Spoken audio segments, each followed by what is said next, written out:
Kids these days are emotionally and physically vulnerable, especially with the internet and a lot of the trolling going on, and bullying and things of that nature in school.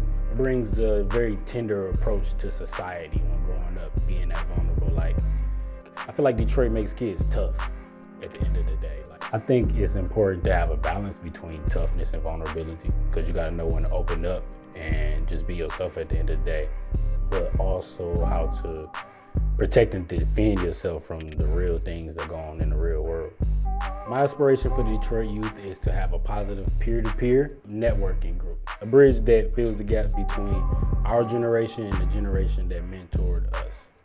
Art is honestly the only thing I've known all my life. Art allows you to see the world in so many different perspectives depending on what mediums you use. We all had the same 24 hours. We all grew up in the same neighborhood. Well, how much of yourself are you giving to what it is that you love or have a passion for?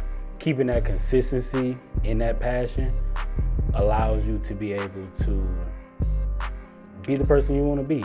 Having lived in New York, having lived in California, having lived in Philadelphia, all these places where people are either living in too narrow of a situation or living on top of each other or living too far from each other, allow me to see the potential in Detroit.